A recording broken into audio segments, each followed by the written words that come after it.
Si tu veux vivre de ta passion pour le dessin, tu as deux casquettes possibles. Tu as celle de l'artiste et celle de l'illustrateur. C'est important de comprendre la différence entre les deux parce que ça va tout changer dans ta façon de faire ta communication et dans ta façon de chercher des clients. Et c'est de ça dont je vais parler dans cette vidéo. Avant ça, je te souhaite la bienvenue sur la chaîne si tu es illustrateur ou illustratrice ou que c'est quelque chose que tu as prévu de faire très bientôt. Ici, c'est un endroit où je te partage tout ce que tu as besoin de savoir sur tous les aspects de ton activité, notamment l'administration, la facturation, la stratégie, la communication, tout ce que tu as besoin de savoir si tu veux travailler dans l'illustration. Donc je te souhaite la bienvenue. Alors déjà, il faut garder en tête que tout au long de ta carrière, tu pourras changer de casquette, voire tu pourras cumuler les deux.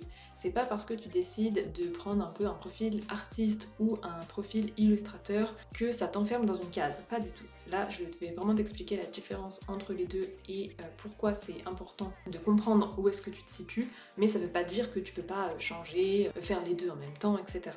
C'est juste que c'est deux façons bien différentes de gérer son activité professionnelle. Alors, qu'est-ce que c'est la différence entre un artiste et un illustrateur? Un artiste, il va créer des œuvres. Donc là, dans le cas de l'illustration, il va faire des dessins, des illustrations, mais il va faire absolument tout ce qu'il a envie sans vraiment avoir de contraintes, ou alors ça va être des contraintes qu'il va se mettre lui-même.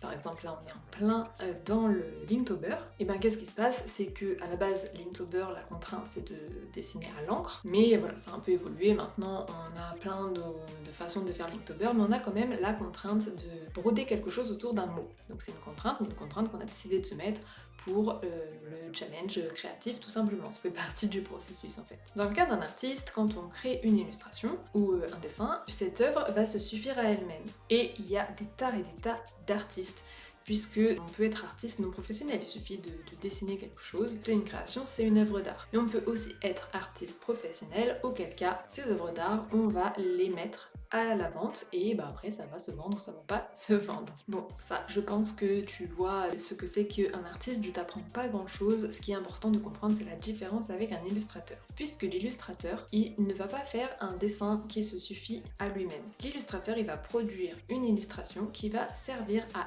illustrer quelque chose d'autre. Ici, l'illustration, elle a un but, elle a une utilité et elle s'inscrit dans un contexte beaucoup plus grand que juste créer de l'art. Par exemple, si tu écris des romans, tu peux très bien illustrer ton propre roman. Si tu as créé un jeu de société, tu peux illustrer ton propre jeu de société. Ou n'importe quel autre projet, tu peux illustrer ton projet.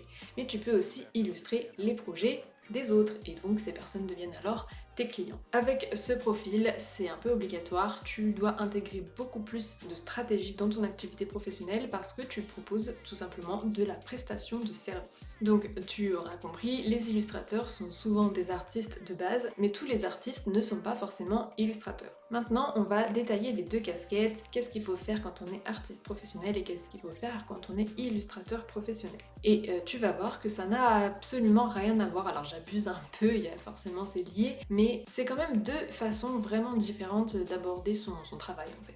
Avant que je te détaille tout ça, si tu aimes mon travail, ce que je te propose de faire aujourd'hui pour me soutenir gratuitement, c'est de tout simplement me laisser un j'aime sur la vidéo. Alors, si tu optes pour la casquette d'artiste professionnel, pour vivre de ton activité, ça va reposer sur deux facteurs. Est-ce que ton travail plaît et est-ce que tu as de la visibilité? Est-ce que ton travail est visible, trouvable? Première chose, est-ce que ton travail plaît et est-ce qu'il plaît assez pour faire des ventes? Et bien ça, c'est le plus difficile puisque une œuvre d'art par définition, ça n'a pas d'autre utilité que d'être une œuvre d'art. Donc, il faut avoir des fans, il faut avoir assez de fans pour avoir assez de ventes pour en vivre et ben c'est pas quelque chose que tu peux vraiment contrôler. Est-ce que les gens aiment ce que tu fais ou pas? C'est un peu hors de ton contrôle. Après, il y a quand même des choses que tu peux faire pour que les gens adhèrent à ton travail, c'est créer ton univers, communiquer sur tes valeurs, partager un petit peu des coulisses, tout ça, ça va être, c'est un peu du personal branding dans un sens. L'idée c'est d'avoir une fanbase qui te suit, qui te soutient, qui aime ton travail et du coup tu peux faire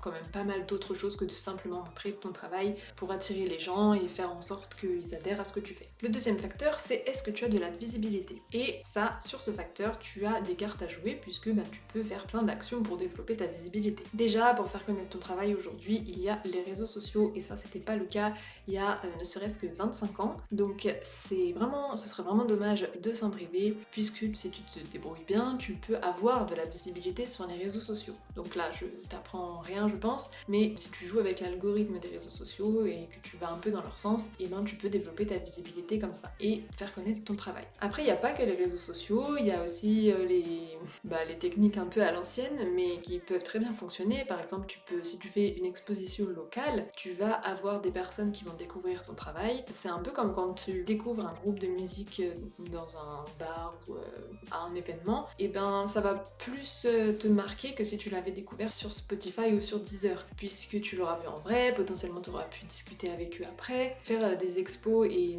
montrer ton travail dans la vraie vie par rapport aux réseaux sociaux, c'est pas quelque chose à sous-estimer non plus. Même si évidemment, si tu fais une exposition dans ta ville par rapport à publier sur internet où c'est accessible au monde entier, c'est pas pareil, mais c'est peut-être plus qualitatif dans certains cas. Alors en tant qu'artiste, qu'est-ce que tu vends? Et ben, tu vas vendre tes œuvres originales, tu vas vendre des reproductions, tu peux faire des expositions aussi, plus tu as de notoriété, plus tu peux faire ce genre de choses. Tu peux aussi faire des commissions personnalisées, alors ça, c'est souvent assez cher pour un particulier de se payer une commission personnalisée, mais ça fonctionne très bien pour les illustrateurs ou dessinateurs qui sont très renommés. Donc là, tu peux vendre 200 € un petit dessin comme ça, mais ça dépend vraiment de la notoriété. Quelque chose d'assez nouveau, ça fait quelques années maintenant, c'est le financement participatif. C'est une autre façon dont tu peux être rémunéré en tant qu'artiste, c'est-à-dire que tu vas pouvoir, si tu as vraiment une fanbase qui te soutient, tu peux avoir ces personnes qui te donnent 5, 10, 20, 30 € par mois sur un Patreon ou une autre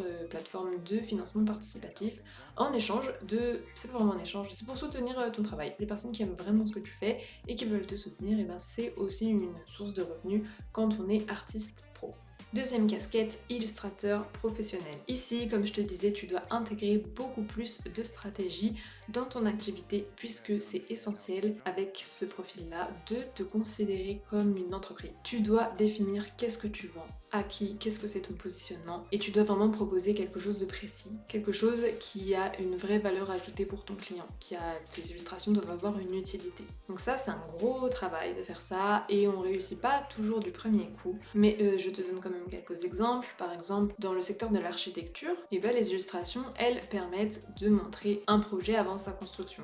Dans la communication, tu vas pouvoir créer une identité visuelle pour une entreprise. Dans la publicité, les illustrations, elles vont faire la promotion d'un service ou d'un produit. Il y a les jeux vidéo aussi, où tu vas pouvoir créer les personnages, les univers, en vue de la création du jeu final. Dans l'édition, tu vas illustrer des histoires, tu vas illustrer des jeux. Dans la presse, tu vas illustrer un propos. C'est un secteur bien particulier, la presse, mais quand tu vois une illustration de presse, elle se suffit pas à elle-même, elle illustre quelque chose de très précis et très clivant des fois, c'est vraiment, on illustre à un point de vue quoi. Dans la mode aussi, tu peux créer des motifs pour des vêtements, des accessoires, etc. Donc il y a plein de façons de lier l'illustration à une utilité tout simplement. En gros, ce qu'il faut que tu retiennes, c'est qu'en tant qu'illustrateur, tu crées des illustrations parce que quelqu'un d'autre en a besoin pour son projet. Et donc quand tu as ce profil-là, ce qui va faire que ça va fonctionner ou pas, c'est essentiellement qu'est-ce que tes illustrations vont apporter à ton client. Donc tout le travail, ça va être de trouver ton offre, ta cible, ton positionnement et si tu as besoin d'aide par rapport à ça ou même de façon générale pour ton activité d'illustrateur, je te conseille de rejoindre ma newsletter qui est dédiée au métier de l'illustration. J'y aborde vraiment beaucoup de choses sur tous les aspects de ton activité, donc ça pourrait t'intéresser. Si cette vidéo t'a plu, je te conseille de regarder la vidéo qui s'affiche et tu peux aussi aller voir sur ma chaîne, j'ai plein d'autres vidéos pour les illustrateurs et illustratrices.